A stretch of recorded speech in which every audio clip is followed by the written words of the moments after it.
please. Sisson. Here. Garrett. Here. Zumal. Hi. Here. Huffman. Here. Hughes. Here. Payne. Here. Lemming. Here. Ellenberger. Here. We have a quorum. I really don't have anything to report. I just want everybody to pray that we don't have a bad storm and our guys don't have to work too hard this weekend. So, first thing is, Chief, we have an appointment. Yeah. A swearing in. Alright. Yeah, today we're gonna welcome Jennings to the Litchfield Police Department. Comes to us by way of Waverly. He's a member, an active member of the Air National Guard, and it seems as though we've recruited a bunch of those lately, as we already have a couple veterans that have had and one active as well. So, without further ado.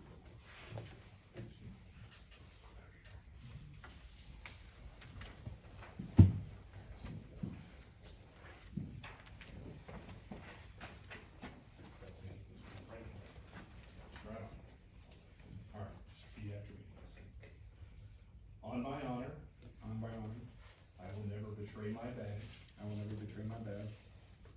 integrity, my character, or the public trust. I will always have the courage to hold myself and others accountable for our actions. I will always uphold the Constitution, my community, and the agency I serve. Congratulations.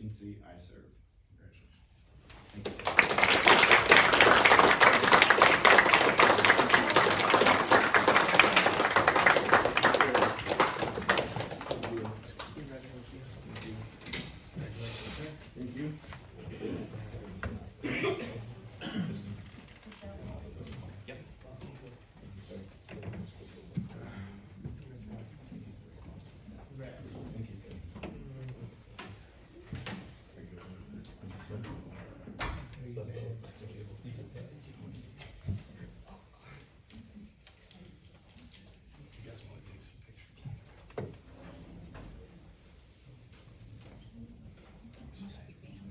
Thanks for sharing, Mom and Dad. He said he wasn't too clear Mom was gonna let him leave the house, so.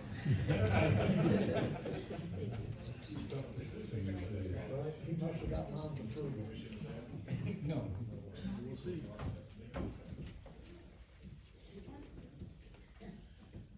Okay, next item on the agenda, as you know, we've lost a longtime supporter of the city and conservation in Henry Eilers a month or so ago. And he served basically by himself on the Shoal Creek Preservation Board, which was an appointment. Big shoes to fill, and we do have 3 people that are willing to pursue his efforts, and I'd like a motion to accept their appointment tonight, and that is for Andy Furman, Don Kreft, and Helen Schultz. I'll make that motion. Thank you, Jake. I'll second it. Thank you, Ray. Appropriately, Ward 4. Okay. Roll call, please. Garrett. Aye. Zumal. Aye. Huffman. Aye. Hughes. Aye. Payne. Lemming. Aye. Ellenberger. Aye. Sisson. Aye. Motion passes. Thank you. And I think we will formulate a plan with the city that we're gonna discuss tonight too. So, Can I say a few words about the conservation area? I mean, I just We're gonna wondered, does discuss the it. council, we're gonna discuss it next, and we'll ask you then. Okay. Andy, thanks. Okay, can I have a motion to accept the minutes from December 19th, 2024 meeting? Alderman Garrett, Alderwoman Huffman, thank you. Any additions or corrections? Roll call, please. Zumal. Aye. Huffman. Aye. Hughes. Aye. Payne. Lemming. Aye. Ellenberger. Aye. Sisson. Garrett. Aye. Motion passes. Now I ask for a motion to approve the expenditure report and the payroll report for the current period. Alderman Garrett, thank you. I'll second it. Thank you, Alderman Hughes. Any corrections to the expenditure report? Roll call, please. Huffman. Aye. Hughes. Aye. Payne. Aye. Fleming. Aye. Ellenberger. Aye. Sisson. Aye. Garrett. Aye. Zumwalt. Motion passes. Okay, now we'll go into discussion, with a presentation by Andy Thurman, an IDNR representative on consideration of dedication of land for an Illinois nature preserve for the Henry Irish Shoal Creek Barrens Conservation Area. And we do have, Byron Paulson on. Byron, are you able to hear us? Yes, I can hear you. Can you hear me? Yes, we can. Okay, good. Thanks for letting me have a few minutes. Hello, Barb. Ironically, not that long ago, November 8th, '89, Henry came before this council and asked that the Shoal Creek Conservation Area be made a state conservation area to ensure its long-term care. City council said no. Didn't want to give up control over it. In hindsight, it was the best decision ever made. It allowed Henry to have a free hand over the last 45 years in developing that area. A lot of other conservation areas were handicapped by state and federal laws regarding forestation practices. Henry was a forerunner. So in addition to burning this area to bring it back to its original state, he instrumented clear cutting, opening up the canopies. We went to a seminar together called Let the Sun Shine In, and that was about 10 years ago, and they were just starting to experiment with letting the sun shine into the floor of forest and help bring back the diversity of plants. Henry's tirelessly worked in this area, and we've been burning it for about since 1988, I understand it's been burnt. So probably one of the oldest areas in the state for being managed with fire. Plus, Henry religiously every day went out there and chemically managed it to kill off the invasive species. The man loved the woods. And so what we've got is a very unique piece of property. If you go out there, what you see is basically what the forest looked like when the settlers showed up. We've gotten rid of the invasive species, we've opened up the canopy, and it's totally different than the rest of the woods you'll ever walk around this area.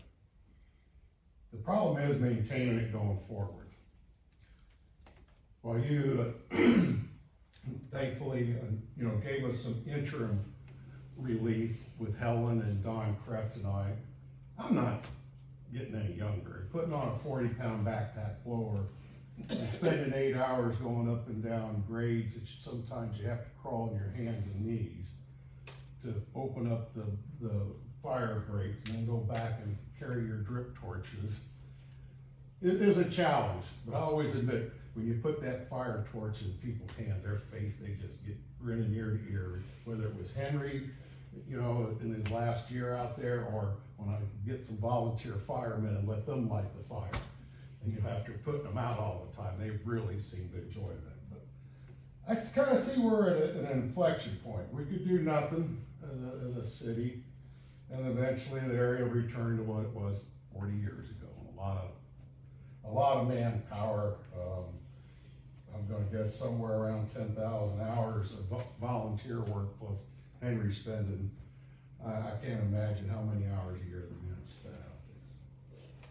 The second one is one I hope we consider, is have the city take responsibility for managing the area. And if you make a commitment to do that, you're gonna have to commit to budgeting, a team of 4 people to work maybe 2 or 3 weeks during the burn season. I encourage the city to get someone certified as a burn boss. I am certified as a burn boss. It's not that difficult. You have to take some courses and get some classes completed. And then the third option is to have the state manage the area. And that's where Byron, who's on the computer there listening in, comes in. And the state would take responsibility for managing the area to conduct the burns. They would also probably want to install some roads through the area to make it better. When I burned with a number of the IDNR guys, and they like to use UTVs to burn, and by golly, they get pretty damn efficient. There's a drip torch out each side as you run down a path. And they're pretty good at what they do, and they've got some good professionals. There's also another need that has come to my attention, that,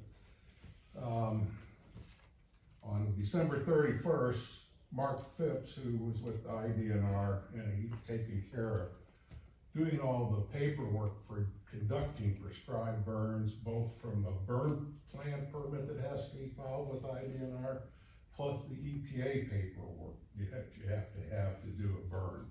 Now, the city, you're kind of floating in there as a city, and some of my discussions said, well, they're the city, they can do whatever they want to do, so maybe you don't need those documents, but I'd encourage you to get somebody trained. It doesn't take much to send them most of the training for burn boss is online courses. You have to do one field day where you go out, you learn how to crawl into basically a hot dog bun to escape a fire going over the top of you.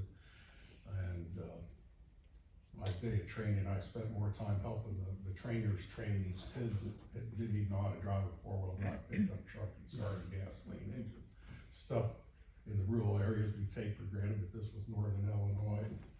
Most of them were Northwestern University kids that were working on a finishing compliance. You got any questions I can answer? Can we hear what the benefits would be of the state managed program? I think I'd let Byron talk about the benefits of the state. Byron, you'd like to start? Excuse me, sure. Just allow me to introduce myself first. I'm a Natural Areas Preservation Specialist with the Illinois Nature Preserves Commission, and that is under the DNR umbrella. It's basically a division of Department of Natural Resources.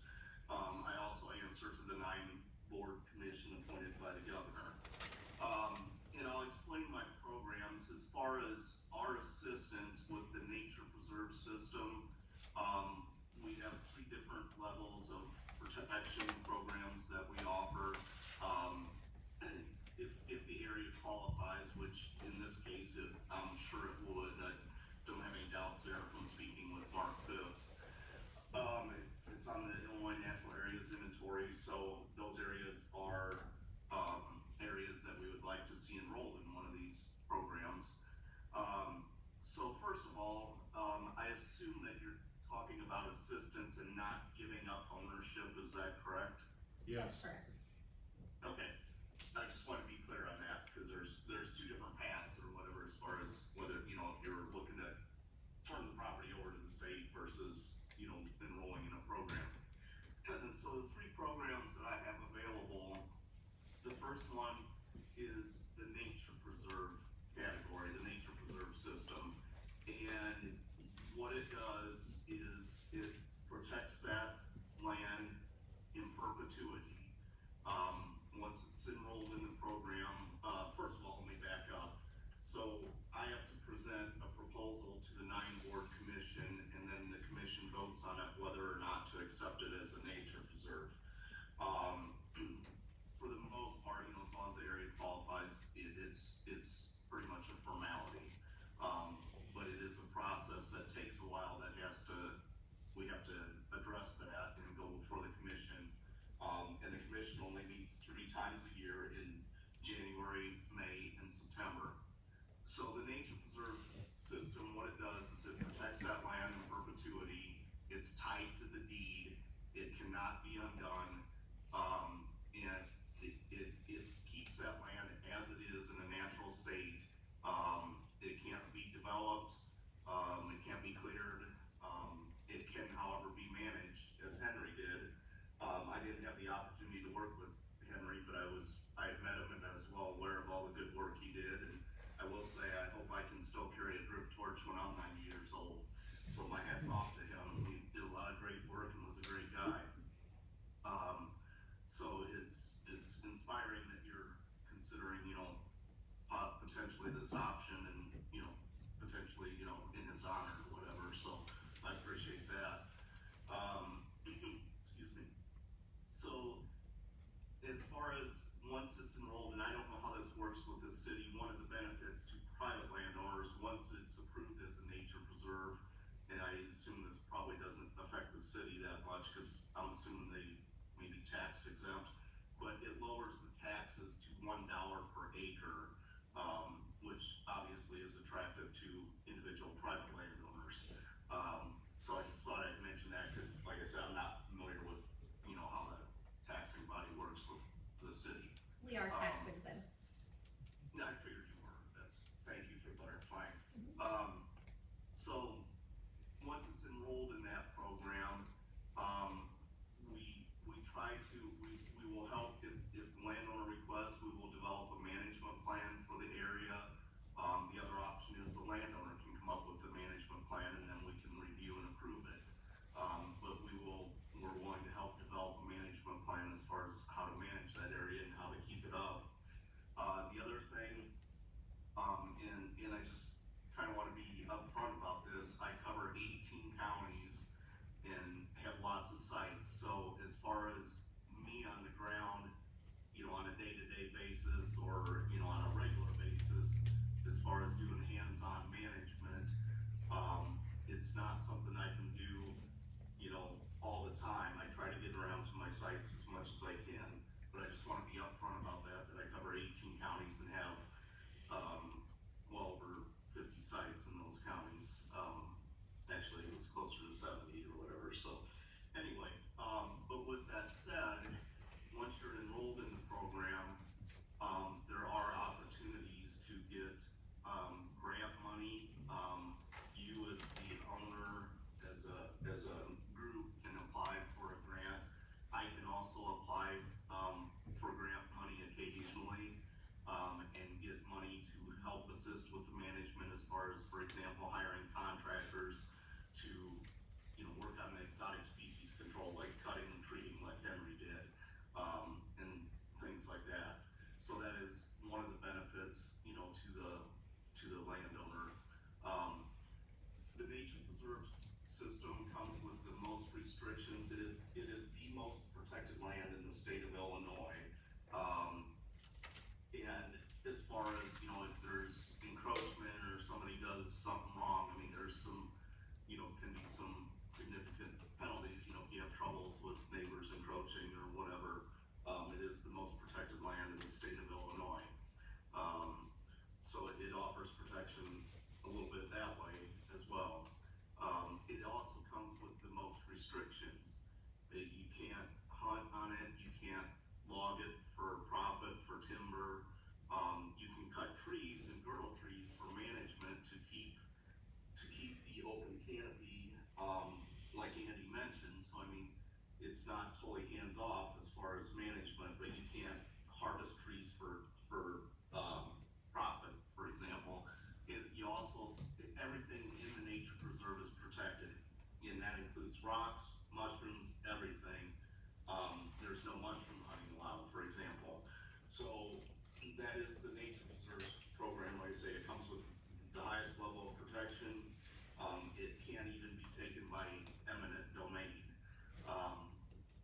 That is our highest level category of protection. The next level is called the Land and Water Reserve Program.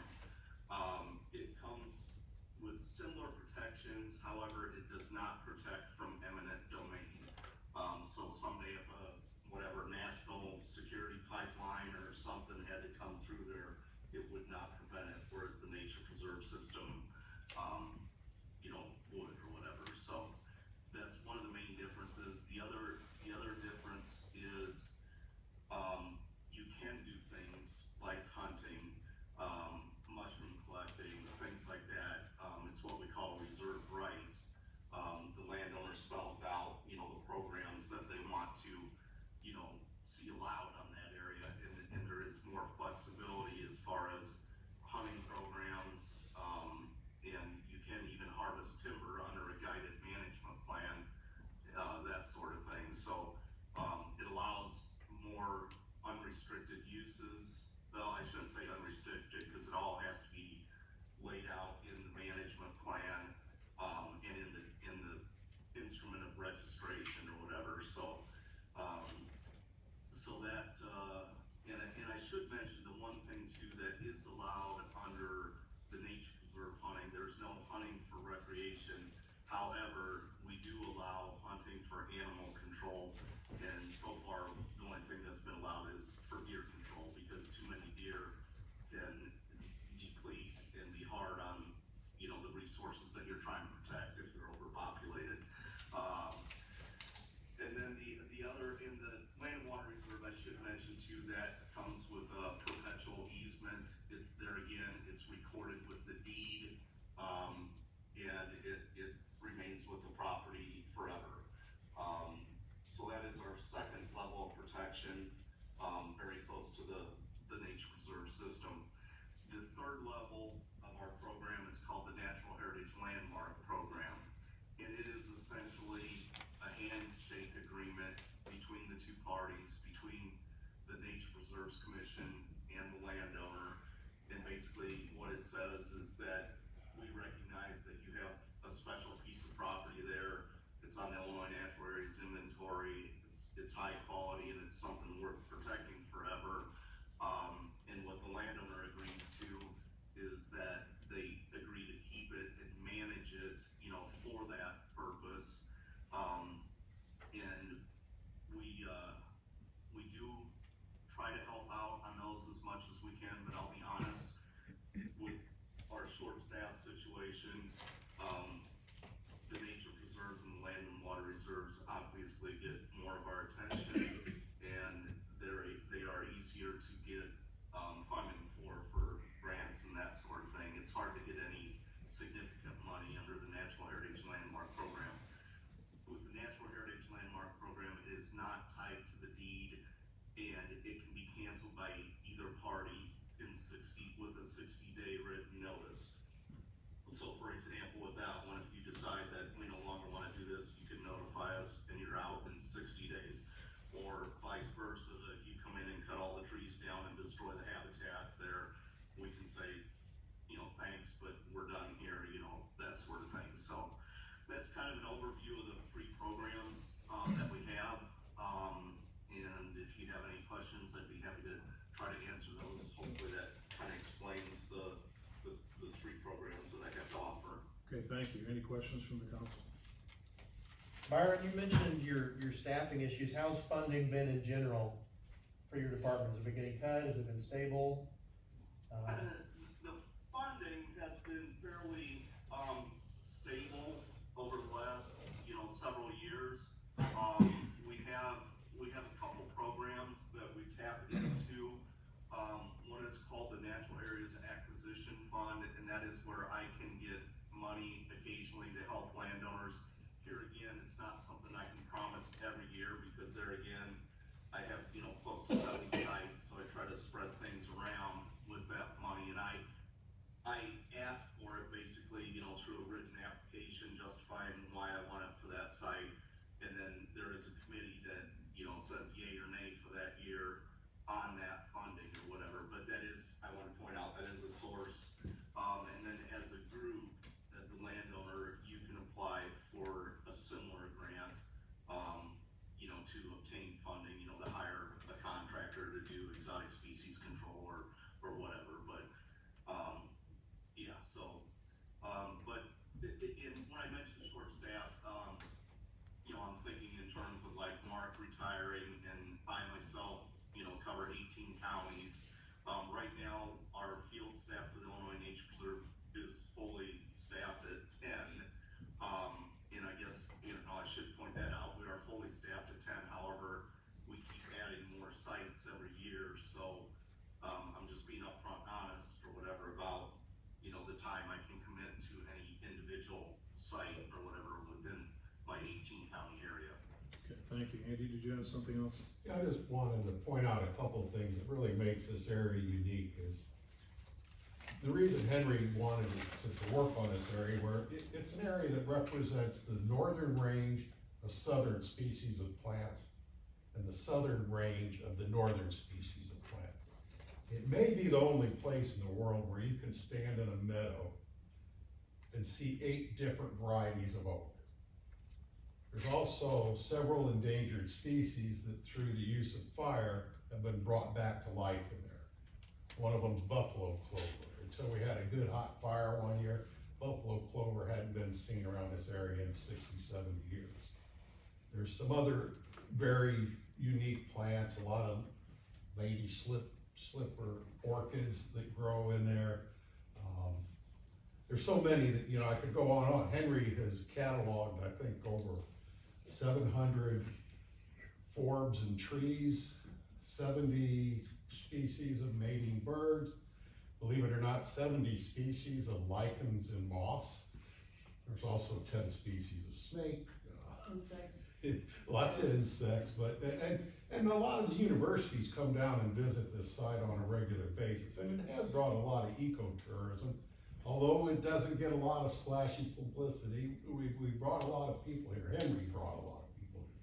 He brought the International Oak Lovers Society. They were on a tour of the United States, and he told them about this spot, and they just couldn't wait. And those people were a hoot, man. They were picking seeds off each other and taking stuff home they probably shouldn't have been, but you know, and I know a lot of different people who we met at conferences together have come to Litchfield to go visit this site after hearing about it. So it is a good ecotourism. I think it's important that Investment. the city continues to recognize the importance of it and the legacy of, not only our community, but, what Henry provided. So I think we'll form a committee to make the decisions necessary to keep it going. And, I thank you too, and, Don, for your, interest, and thank you from the state, and, we'll be in touch. Great.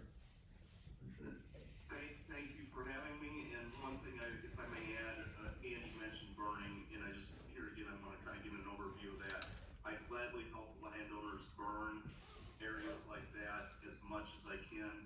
There again, I cover 18 counties, so I can't help everybody every year, but I am willing to help with that situation when I can or whatever. So Andy had mentioned that, so I just kind of wanted to follow up on that. I just don't want somebody to get the idea that Byron's gonna burn this every year for us, you know, and take care of the burning. So I'm just trying to be upfront of, you know, our assistance that we can help. Do you assist with the, approval of the burning though? As far as if once you're enrolled in our programs, I can submit the burn plans, yes. Okay, thank you. And the city does currently, we burn all of the other areas around the lake, so we do have a burn boss on staff currently, and I believe our lake superintendent also plans on pursuing that, so that we do have 2 staff members. So in the meantime, we absolutely, with the help of our volunteers, can ensure that this area is being well maintained and that Henry's legacy is being preserved. So it's very important to us. Thank you, Byron. That's great. Thank you very much for your time. I am sorry that I couldn't make it in person with the snow we're getting right now. I'm kind of glad I wasn't able to, honestly, but thank you for your time. And if you have any questions or would like for me to come to a meeting in person, I'd be more than happy to do that in the future. Thank you very much. Have a good night. Thank you. Anything else from the council on this subject? Okay, we'll move on. Alderwoman Payne. I make a motion to accept the City of Litchfield annual audit for the year ending April 30th, 2024. Second, Mr. Mayor? Thank you. Any discussion? I will give a brief overview, and Anne Marie is online as well in case there are any specific questions for her. She was a major asset in the audit this year, so we appreciate her help. So overall this year, we did accomplish our major goal of receiving an unqualified opinion. That means that the auditors received all of the information that they needed, and that we were in accordance with national governmental accounting standards. So efforts to get rid of our qualified opinion included implementing GASB statements 68 and 73, which had to do with reporting of pensions, and GASB statement 75, which was reporting of other post-employment benefits other than pensions. That's referred as the OPEB report. GASB 87, which was leases. This was probably the biggest undertaking. This one requires us to compile a list of all of our material, meaning of a certain value leases. That includes all of our lake leases, every equipment lease that the city has, every technology lease that we have. So that means every Microsoft Word lease, Adobe lease, lake lot. It was a major undertaking, but now that we have that schedule together, it'll be much easier to implement this. We're able to now keep a running schedule and amend it as needed. So it was a very big undertaking to get us up to compliance, and new standards are always being added each year, so we'll probably have to keep going on that, but it is very important to have an unqualified opinion, and we achieved that goal. We did work with various consultants, including Anne Marie, who was able to assist us in getting this above board. We did still receive some management notes, which you will review in your packet. It is pretty common to receive management notes. Usually municipalities will receive a handful, that's just suggestions from the auditors on what we can do better, what they would like to see. It doesn't really affect the opinion in whole, it's just comments on what we can improve. Most of those we have already taken action on. I would say about half of them we already have under control. The other quarter, we know what we need to do and we plan on implementing that. And then about a quarter of them are just a result of us having a smaller staff. The auditors said these are pretty common. When you can't have an individual person doing each financial task, you will receive those opinions. So overall, with all things considered, it went as smoothly as it could. Next year, we hope to be unqualified and on time, which is very important, but I think it was definitely a good work in progress. Anne Marie, do you have anything to add? Not really. I mean, it is huge to get rid of that qualified opinion, so congratulations, that's awesome. And as we move forward, we'll continue to implement those standards in a timely manner, which will hopefully keep that unqualified opinion. And then like Leanne said, there was some findings that the auditors did have, a few of them were considered material, but we already addressed those. And we're gonna continue to work on the internal controls and get the right ones in place so that eventually we don't have any, management receipt from the auditors each year. And also our contract with our auditors expired this year, so we will be putting out a request for proposal for a new auditing firm. It'll be a 1-year contract with an option to renew for 4 additional years. Normally you'll keep the same auditing group for about 5 years, and a lot of times they'll implement a different team during that life cycle, but we will putting out that RFP and we'll notify our local firms and then also put it out for any regional firms, so. Okay, any questions? Anne Marie, with the leases, just a question. It sounded like it was an endeavor getting the leases, and I envisioned they were in various places. How many of those are digitized, the leases? None? Oh, now they all are. They all are? That's great. That's Now great. they are, yeah. Wonderful. Yes, now they are, yeah. Well, good, glad to hear that. We're good. Yeah. Yeah, that was quite the undertaking getting them all together, but we've got a good system in place for making sure any new leases are digitized and organized. Perfect. Okay, no other questions? Roll call, please. Sisson. Harold. Zumwalt. Huffman. Hughes. Kane. Fleming. Aye. Ellenberger.